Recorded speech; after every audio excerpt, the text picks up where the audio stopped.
Right encounter కి సంబంధించిన breaking news చూస్తున్నాం. ఛత్తీస్గఢ్ సుక్మా జిల్లాలో భారీ ఎన్కౌంటర్ జరిగింది. దండకారణ్యంలో భద్రతా బలగాలకు మావోయిస్టులకు మధ్య ఎదురు కాల్పులు జరిగాయి. ఈ ఘటనలో 20 మంది మావోయిస్టులు మృతి చెందారు.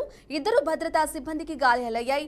ఇక స్థానిక గోగుండా కొండపై మావోయిస్టుల కదలికలు ఉన్నాయన్న సమాచారంతో పోలీసులు కూంబింగ్ నిర్వహించారు. ఈ క్రమంలో మావోయిస్టులు కాల్పులకు దిగారు. సంఘటనా స్థలం నుంచి భారీ మొత్తంలో ఆయుధాలను స్వాధీనం చేసుకున్నట్లు బస్తర్ రేంజ్ ఐజీ సుందర్ రాజ్ తెలిపారు. ఇక పెద్ద సంఖ్యలో AK-47 రైఫిల్స్ తో పాటు self loading rifle, INSAS, rocket launcher, barrel grenade లాంచర్లను స్వాధీనం చేసుకున్నట్లు వెల్లడించారు. ఇక ప్రస్తుతం ఇంకా ఆపరేషన్ కొనసాగుతోందని, మృతుల సంఖ్య పెరిగే అవకాశం ఉందని ఆయన పేర్కొన్నారు.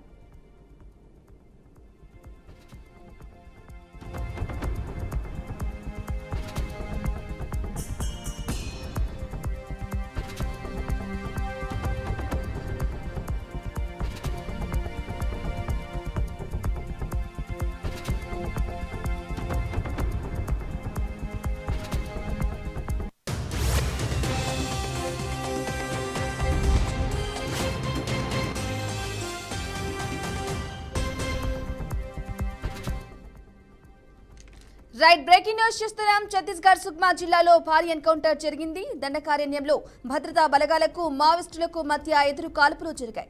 ఇక ఈ ఘటనలో 20 మంది మావోయిస్టులు మృతి చెందారు. 2 భద్రతా సిబ్బందికి గాయాలయ్యాయి. ఇక స్థానిక గోగుండా కొండపై మావోయిస్టుల కదలికలు ఉన్నాయన్న సమాచారంతో పోలీసులు కూంబింగ్ నిర్వహించారు. ఇదే విషయానికి సంబంధించి పూర్తి అప్డేట్స్ మా ప్రతినిధి రామకృష్ణ అందిస్తారు. రామకృష్ణ, చెప్పండి, ఛత్తీస్గఢ్ సుక్మా జిల్లాలో తాజాగా భారీ ఎన్కౌంటర్ జరిగినట్లుగా తెలుస్తోంది. అప్డేట్స్ ఏంటి? ఎస్ బ్రాహ్మణి, ఛత్తీస్గఢ్ రాష్ట్రంలోని సుక్మా జిల్లాలో ఎన్కౌంటర్ జరిగింది ఈ రోజు తెల్లవారుజామున. ఈ ఎన్కౌంటర్ లో అయితే ఇప్పటికీ 22 మంది పైగా కూడా నక్సలైట్లు చనిపోయినట్టు ఇటు భద్రతా బలగాలు చెప్తున్న పరిస్థితి. అయితే నక్సలైట్ల సంఖ్య కూడా ఇంకా పెరిగే అవకాశం ఉందని చెప్పేసి చెప్తున్నారు. అంటే ఇంకా అటవీ ప్రాంతం నుంచి ఈ మొత్తం సెర్చ్ ఆపరేషన్ నడుస్తూనే ఉన్నది. ఈవినింగ్ వరకు ఎంతమంది చనిపోయారనేది కూడా మనకు తెలుస్తుంది. అయితే DRG, CRPF జవాన్లు సంయుక్తంగా కూడా ఈ రోజు తెల్లవారుజామున ఈ ఎన్కౌంటర్ లో కూడా పాల్గొన్నట్టు తెలుస్తుంది. అంటే గత వారం రోజుల నుంచి చూసుకుంటే అయితే ఛత్తీస్గఢ్ దట్టమైన అటవీ ప్రాంతాల్లో ఇటు పోలీసులు పోలీసులతో పాటు భద్రతా బలగాలు CRPF, DRGF, సెంట్రల్ ఫోర్స్ కూడా మొత్తం కూంబింగ్ నిర్వహిస్తున్న క్రమంలో ఈ రోజు తెల్లవారుజామున మావోయిస్టులు ఎదురుపట్టడంతో కూడా ఈ ఎన్కౌంటర్ చోటు చేసుకుంది. అంటే గత నెల రోజుల నుంచి చూసుకుంటే అయితే ఈ ఎండాకాలం కూడా గండుకాలం అవడంతో కూడా మావోయిస్టులు పెద్ద ఎత్తున మరణించారనే చెప్పుకోవచ్చు. వేసవి కాలం అంతే ఆకు రాలే కాలం అవటంతో కూడా మావోయిస్టులు ఎటు అటవీ ప్రాంతాల్లో తప్పించుకునే పరిస్థితి ఉండదు. దీంతో సేఫ్ జోన్లు ఏర్పాటు చేసుకున్న ఇన్ఫార్మర్లతో కూడా ఆ సేఫ్ జోన్లు భద్రతా బలగాలు కూడా వాళ్ళని గుర్తించి ఆ సేఫ్ జోన్ ఎక్కడైతే ఉంటారో ఛత్తీస్గఢ్ సుక్మా జిల్లాలో ఆ ప్రాంతాల్లో మొత్తం ఈ భద్రతా బలాలు కూడా చుట్టుముట్టి మొత్తం సర్చ్ ఆపరేషన్ చేస్తున్న పరిస్థితి నెలకొన్నది. ఇటు దట్టమైన అటవీ ప్రాంతాల్లో అటు ఛత్తీస్గఢ్, ఇటు తెలంగాణ, ఆంధ్రప్రదేశ్ పోలీసులు ఈ మూడు చోట్ల కూడా బేస్ క్యాంపులు ఏర్పాటు చేసుకొని ఛత్తీస్గఢ్ సరిహద్దు ప్రాంతాలలో, అటవీ ప్రాంతాలలో చల్లడిపడుతున్న పరిస్థితి నెలకొన్నది. పోలీసులు దట్టమైన అటవీ ప్రాంతాలలో, సేఫ్ జోన్లలో ఉన్న మావోయిస్టులు కూడా తరచుగా ఎదురుపట్టడంతో కూడా ఈ ఎన్కౌంటర్లు అయితే చోటు చేసుకుంటుంది. బ్రాహ్మణి, ఇప్పటికైతే మావోయిస్టులకు అయితే పెద్ద దెబ్బ తగిలింది. చాలా మంది మావోయిస్టులు కూడా చనిపోయారు. దీనికి 20 మంది చనిపోయినట్లుగా తెలుస్తుంది మావోయిస్టులు. మరి చనిపోయిన మావోయిస్టులో ఎవరైనా కీలక నేతలు, అగ్రనేతలు ఉండే అవకాశం ఉందంటారా? ఆ ప్రాంతాలలో ఎక్కువగా కీలక నేతలే ఉన్నారు. ఎవరెవరు ఉన్నారు అని చెప్పేసి కూడా పోలీసులు కూడా ఇంకా గుర్తించే పనిలో ఉన్నారు. కొంతమంది ఇటు జవాన్లకు కూడా గాయాలైనట్లు కూడా తెలుస్తుంది. వాళ్ళని వెంటనే హెలికాప్టర్ల ద్వారా కూడా రాయ్పూర్ కూడా పంపించినట్టు మనకి సమాచారం. ఇంకా మెయిన్ గా అంటే మోస్ట్ వాంటెడ్ ఎవరెవరు ఉన్నారు అనేది కూడా ఇంకా సమాచారం అయితే బయటకు రాలేదు. బట్ ఆ గ్రూప్ లో ఈ రోజు జరిగిన ఎన్కౌంటర్లు అయితే ఉంటారు అని చెప్పేసి పోలీసులు కూడా గుర్తించే పనులు అయితే నిమగ్నమయ్యారు. అయితే మెయిన్ గా ఛత్తీస్గఢ్ సరిహద్దు ప్రాంతాలలో అయితే సేఫ్ జోన్ గా ఏర్పాటు చేసుకున్న మావోయిస్టులపై అయితే ఈ కూంబింగ్ నిర్వహించే క్రమంలోనే ఈ ఎన్కౌంటర్లు జరుగుతున్నాయి. Right Ramakrishna, thank you for the updates.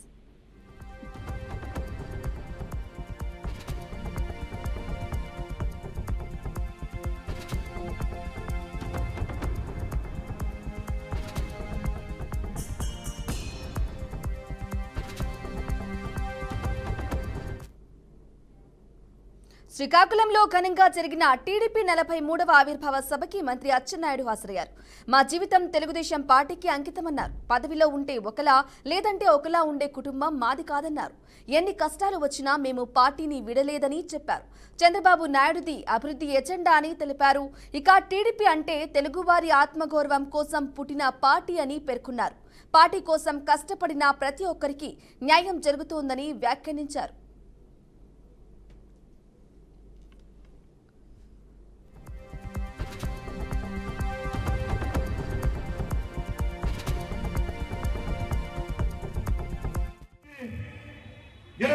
వరకు ఒక దుర్మార్గుడు రాష్ట్రాన్ని భ్రష్టు పట్టించాడు. ఆంధ్ర రాష్ట్రం అంటే అసహించుకునే స్థాయికి తీసుకొచ్చారు. కారణం ఏంటి? పరిపాలన లేదు, కక్ష సాధింపు చర్యలు, అరెస్టులు, మాట్లాడే స్వేచ్ఛ లేకుండా చేసి ఆంధ్ర రాష్ట్రాన్ని చాలా ఇబ్బందులకు గురి చేశారు. అవన్నీ చూసి ప్రజలు నువ్వు నేను ఎవ్వరూ ఊహించని విధంగా 93% స్ట్రైక్ రేటుతో 164 స్థానాలు గెలిపించారు. కారణం ఏంటి? అటువంటి దుర్మార్గుడు ఈ రాష్ట్రంలో ఉండకూడదు. మళ్ళీ ఆంధ్ర రాష్ట్రం పేదరికం లేనటువంటి రాష్ట్రంగా తయారవ్వాలి. మళ్ళీ ఆంధ్ర రాష్ట్రం దేశంలో ఒక అగ్రగామిగా తయారవ్వాలని ఒక ఆలోచనతో ప్రజలు మనకి ఈ అధికారాన్ని ఇచ్చారు. వాళ్ళు చేసిన పనే మనము చేస్తే ఈ రాష్ట్రం తగలబడిపోవడం తప్ప ఇంకొక మార్గం లేదు. అలాగని చెప్పి చేతులు కట్టుకొని లేవు. ఎవడు తప్పు చేసినా 5 సంవత్సరాలు ఎవడు కార్యకర్తలకి అక్రమంగా కేసులు ఇబ్బంది పెట్టినా ఏ ఒక్కరిని వదిలే ప్రశ్నే లేదు. ఒకరోజు ఆలస్యమైన ఇబ్బంది పెట్టిన ప్రతి ఒక్కడు తగిన మూల్యం చెల్లించుకునే పరిస్థితి వస్తుందని చెప్పి తెలియజేస్తున్నాను. 164 స్థానాలతో గెలిచాం. కార్యకర్తల్లో పెద్ద యాంబిషన్ ఉంది, ప్రజల్లో పెద్ద యాంబిషన్ ఉంది. ఇంత అధికారాన్ని ఇచ్చాం, మాకు అన్నీ కావాలి, అన్నీ చేయాలని. కానీ పరిస్థితులు అనుకూలించకపోయినా సమర్థవంతమైనటువంటి నాయకుడు నాయకత్వంలో ఈ ప్రభుత్వాన్ని సమర్థవంతంగా 9 మాసాల్లో నడిపిస్తున్నాం. 2019 ఏప్రిల్ నెల నుంచి కొత్త రేషన్ కార్డుల పంపిణీ ప్రక్రియ ఉంటుందని రాష్ట్ర మంత్రి పొన్నం ప్రభాకర్ తెలిపారు. సిద్దిపేట జిల్లా హుస్నాబాద్ లో 150 పడకల ఆసుపత్రికి స్థలాన్ని పరిశీలిస్తున్నట్లు ఆయన చెప్పారు. సిద్దిపేటలో నిర్వహించిన మీడియా సమావేశంలో మాట్లాడుతూ గౌరవెల్లి ప్రాజెక్టు కాల్వల నిర్మాణానికి రైతులు సహకరించాలని కోరారు. తెలంగాణలో ప్రభుత్వం ఒక గొప్ప కార్యక్రమాన్ని, గతంలో ఈ కార్యక్రమం ఉన్నప్పటికీ కూడా ఆ కార్యక్రమం ఉపయోగించుకోలేకపోతున్నటువంటి ప్రజలను దృష్టిలో పెట్టుకొని దొడ్డు బియ్యం స్థానం లోపల సన్న బియ్యం ఇచ్చే కార్యక్రమాన్ని ప్రారంభిస్తూ ఉన్నారు. రేపు లాంఛనంగా గౌరవ ముఖ్యమంత్రి గారు, సివిల్ సప్లై శాఖ మంత్రి ఉత్తమ్ కుమార్ రెడ్డి గారు, డిప్యూటీ ముఖ్యమంత్రి బట్టి విక్రమార్క గారు హుజూర్ నగర్ నియోజకవర్గం లోపల ఈ కార్యక్రమాన్ని ప్రారంభోత్సవం చేస్తూ ఉన్నారు. తెలంగాణ వ్యాప్తంగా అన్ని చౌకధరల దుకాణాలకు ఇప్పటికే బియ్యం వచ్చున్నాయి. వీటిని కూడా లాంఛనంగా మొదటి వారంలో శ్రీరామనవమి ముందా రానా ఒక డేట్ ఫిక్స్ చేసి అంతటా కూడా ఈ కార్యక్రమాన్ని ప్రారంభోత్సవం చేయడం జరుగుతుంది. శ్రీకాకుళం జిల్లా కరకపాడులో విషాదం చోటు చేసుకుంది. 5 నెలల గర్భిణిని ఆమె భర్త అతి కిరాతకంగా హతమార్చాడు. కొంతల దిలీప్ మీనాకు 5 ఏళ్ల క్రితం ప్రేమ వివాహమైంది. వీరికి 3 ఏళ్ల పాప కూడా ఉంది. గత కొంతకాలంగా భార్యాభర్తల మధ్య అనుమానంతో తరచూ గొడవలు జరుగుతుండేవని కుటుంబ సభ్యులు తెలిపారు. గర్భవతి అయిన భార్యను భర్త దిలీప్ వైద్య పరీక్షలు చేయించడానికి ఆసుపత్రికి తీసుకువెళ్లాడు. తిరిగి ఇంటికి వస్తూ ఉన్న సమయంలో ఆమె తలపై ఇనుప రాడ్డుతో బలంగా కొట్టాడు. దీంతో తలకు తీవ్ర గాయాలై మీనా అక్కడికక్కడే మరణించింది. మృతురాలి తండ్రి పోలీసులకు ఫిర్యాదు చేశాడు. ఇక సంఘటనా స్థలానికి చేరుకుని కేసు నమోదు చేసుకుని పోలీసులు దర్యాప్తు చేస్తున్నారు. నా కుమార్తె పేరు రౌతేడ్ల మీనాక్షి. సాయంకాలము 6 గంటల 5 నిమిషాలకి హాస్పిటల్ తీసుకెళ్తామని వచ్చారు మా అల్లుడు దిలుపు. వచ్చి అలా హాస్పిటల్కి తీసుకెళ్లారు. సోంపేట తీసుకెళ్ళి అటు నుంచి వైద్యం చూపించుకొని వచ్చేటప్పటికి ఈ రైల్వే ట్రాకు అది వచ్చేటప్పటికి 8 గంటలు అయ్యింది. 8 గంటలకి మేము ఎక్కడి నుండి ఫోన్ చేసాం. ముందు ఫోన్ చేస్తే వచ్చేస్తున్నాం అమ్మ అనుకొని అన్నది మా పాప మీనాక్షి.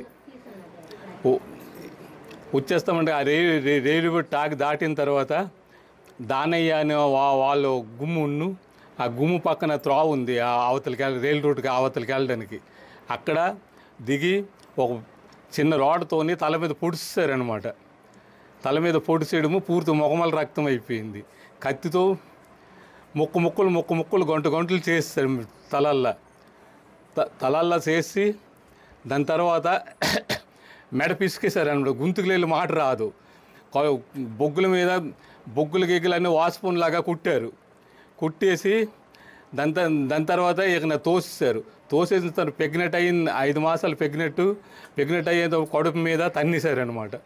తన్నేసి అమ్మ అనుకొని కేకలేస్తుంది, కానీ మరి ఇంత దూరం ఎలాగనిపిస్తుంది? వినిపించకపోయి అలాగ వచ్చి అతను ఏంటంటే చేశారు, ఆ బైక్లు వెళ్ళి తీసుకొచ్చి బైక్ మీద వెళ్ళి తిరిగేసేస్తారు పాపకి. ఒక చిన్న కొబ్బరికాయ ఇది సెట్ లాగా దాని మీద పడిపోయింది.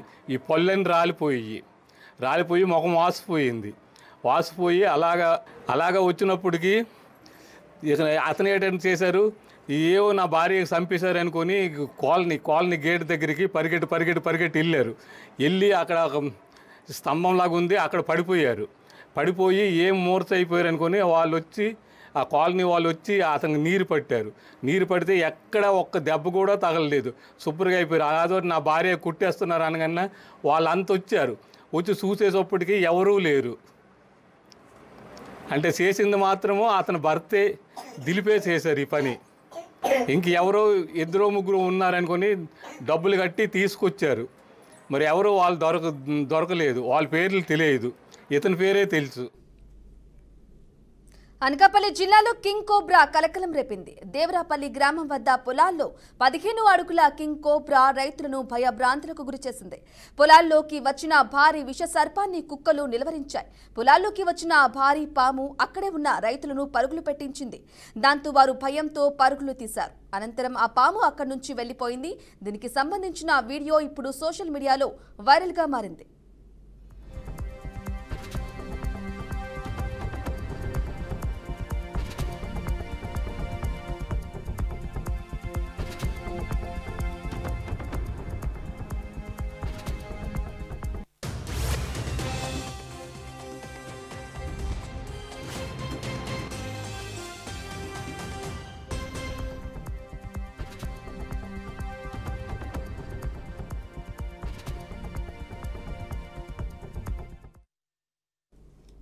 పశ్చిమ బెంగాల్లోని అర్జికర్ ప్రభుత్వ ఆసుపత్రిలో హత్యాచార ఘటన దేశవ్యాప్తంగా సంచలనం సృష్టించింది. ఈ ఘటనపై విచారణ జరుపుతున్న సిబిఐ కోల్కతా హైకోర్టును తన నివేదిక సమర్పించింది.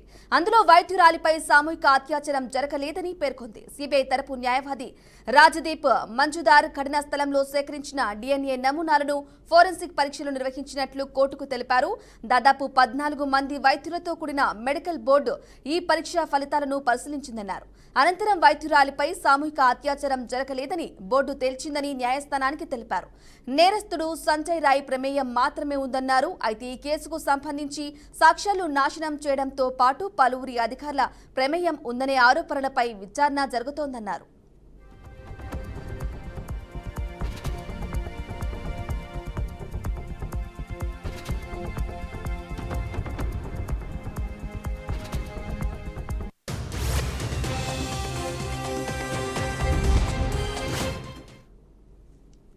రాయల్ ఛాలెంజర్స్ బెంగళూరుతో నిన్న జరిగిన మ్యాచ్లో Chennai Super Kings all rounder Ravindra Jadeja అరుదైన రికార్డు నమోదు చేశాడు. ఈ మ్యాచ్లో 19 బంతుల్లో 25 పరుగులు చేసిన జడేజా ఐపీఎల్లో 3000 పరుగులు చేసి 100 కంటే ఎక్కువ వికెట్లు తీసిన తొలి ఆటగాడిగా రికార్డు సృష్టించాడు. ఈ స్టార్ ఆల్రౌండర్ ఇప్పటి వరకు 242 ఐపీఎల్ మ్యాచ్ల్లో 3001 పరుగులు 160 వికెట్లు సాధించాడు. చెన్నై జట్టు తరపున అత్యధిక పరుగులు చేసిన 5 ఆటగాడు. మహేంద్ర సింగ్ ధోని, సురేష్ రైనా, ఫాఫ్ డూప్లెసిస్, రుతురాజ్ గైక్వాడ్ తర్వాత జడేజా ఉన్నాడు. ఇక ఈ లీగ్లో అతని సగటు 30.76, ఎకానమీ రేటు 7.64తో 160 వికెట్లు పడగొట్టాడు. ఇక ఇందులో సిఎస్కే తరపున అతను 133 వికెట్లు పడగొట్టడం విశేషం. తద్వారా ఇప్పటి వరకు చెన్నై తరపు అత్యధిక వికెట్లు తీసిన డ్వైన్ బ్రావో తర్వాత అతడు 2వ స్థానంలో ఉన్నాడు.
స్థల ఆక్రమణ బెదిరింపులకు సంబంధించిన కేసులో మాజీ ఎమ్మెల్యే వల్లభనేని వంశీని గన్నవరం పోలీసులు ఈరోజు కస్టడీలోకి తీసుకున్నారు. ఈ కేసుకు సంబంధించి కంకిపాడు పోలీస్ స్టేషన్లో వంశీ విచారణ చేశారు. ఇక స్థల ఆక్రమణ బెదిరింపులకు సంబంధించి పోలీసులు వంశీని 3 గంటల పాటు ప్రశ్నించారు. విచారణ తర్వాత వైద్య పరీక్షల కోసం కంకిపాడు ఆసుపత్రికి తరలించారు పోలీసులు. అనంతరం వంశీని గన్నవరం కోర్టులో హాజరుపరచనున్నారు.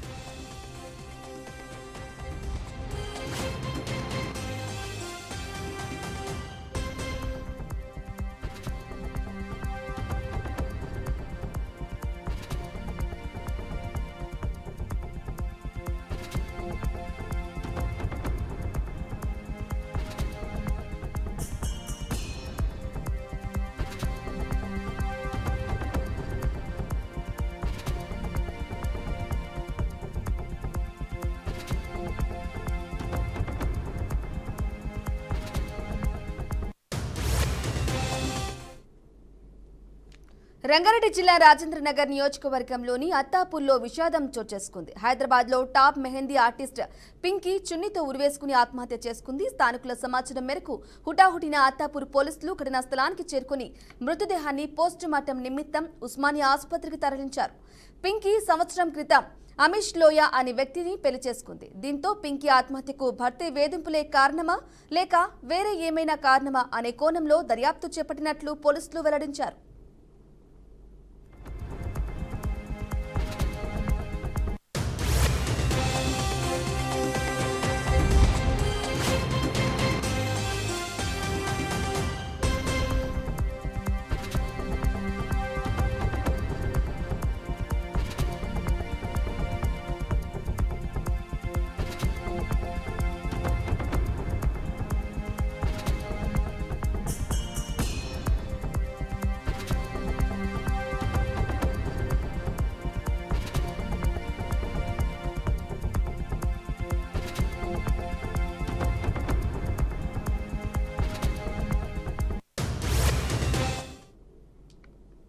తల్లిదండ్రులు మందలించారని 6 విద్యార్థులు ఇంటి నుండి బయటకు వెళ్లిన ఘటన కోనసీమ జిల్లా గన్నవరంలో చోటు చేసుకుంది.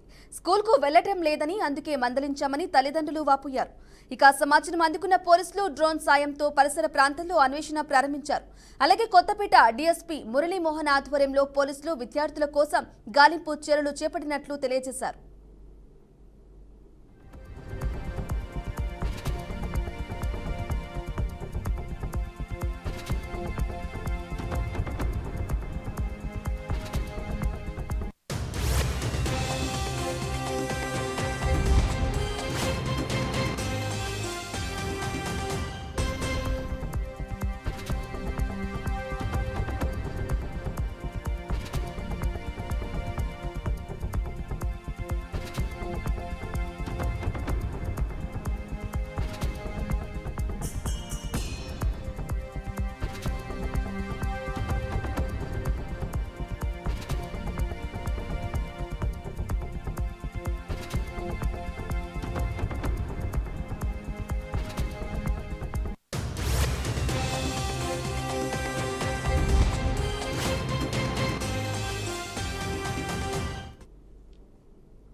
రైట్ ఆంధ్రప్రదేశ్ రాష్ట్రంలో ఉష్ణోగ్రతలు ఠాతెక్కాయి.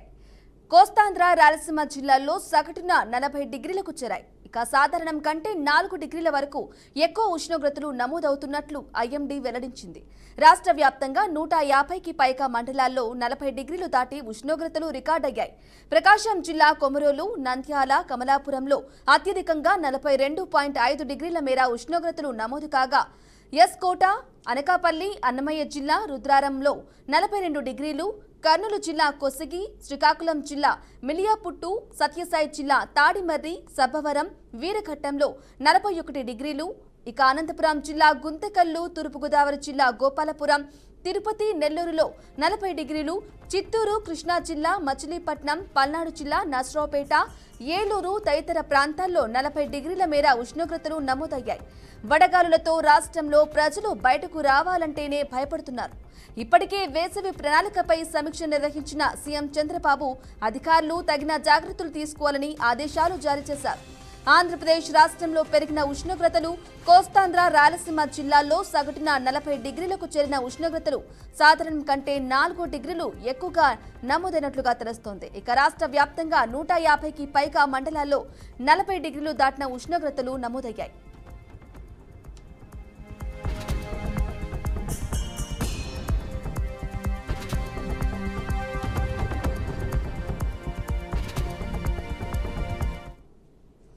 రైట్, ఇక ఏపీలో ఉష్ణోగ్రతలు ఎక్కువగా నమోదైన నేపథ్యంలో ఇదే విషయానికి సంబంధించి పూర్తి సమాచారం మా ప్రతినిధి బసవరాజు అందిస్తారు. బసవరాజు, భ్రమణ ఎండలైతే రోజు రోజుకి పెరిగిపోతున్నాయి.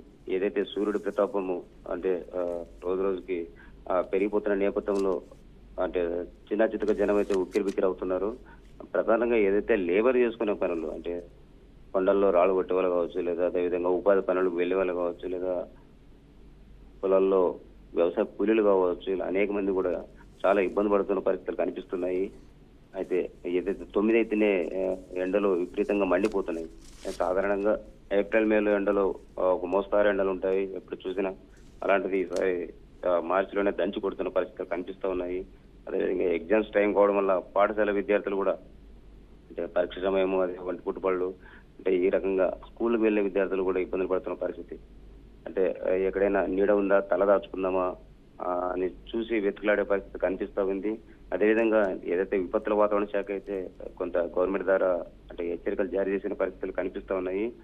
మ్యాక్సిమం అవసరమైతే తప్ప ఎండలు తిరగరాదని, అదేవిధంగా వృద్ధులు కావచ్చు, బాలింతలు కావచ్చు, చిన్నపిల్లలు కావచ్చు అనవసరంగా ఎండలకు పోరాదు.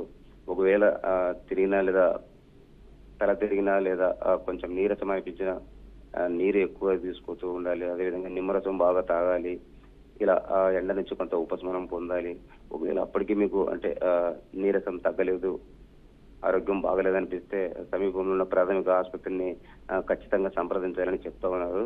అయితే ఓవరాల్ గా అంటే ఏప్రిల్, మేలో అయితే ఇంతకు మించిపోయే ఉష్ణోగ్రతలు కనిపిస్తున్నాయి. ప్రస్తుతం ఇప్పటికైతే 40-42 డిగ్రీల మధ్య ఉష్ణోగ్రతలు కనిపిస్తూ ఉన్నాయి.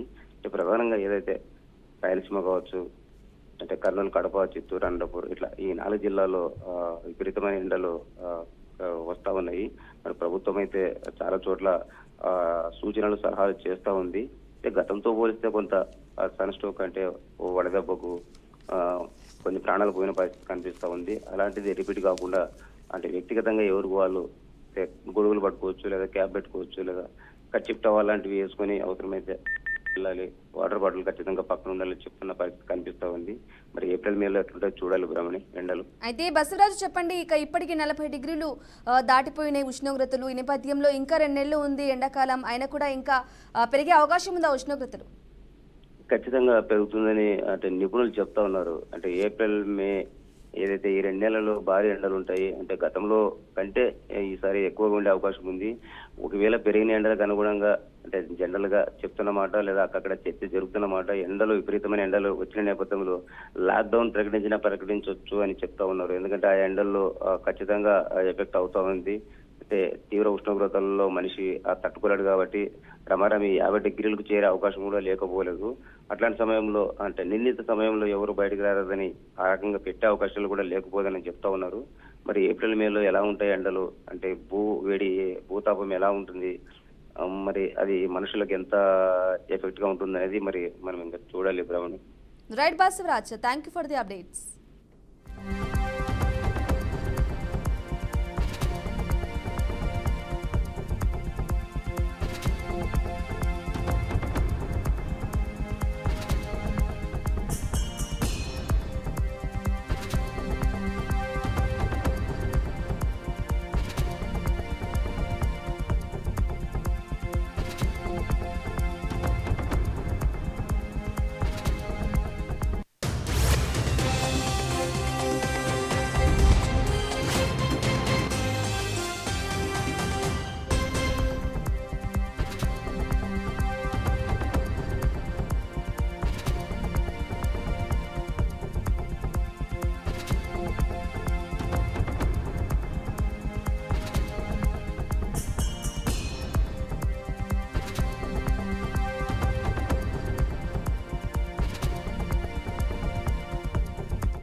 ఇవి పట్టిన bulletin updates. Stay tune BRK news Telugu సత్తా.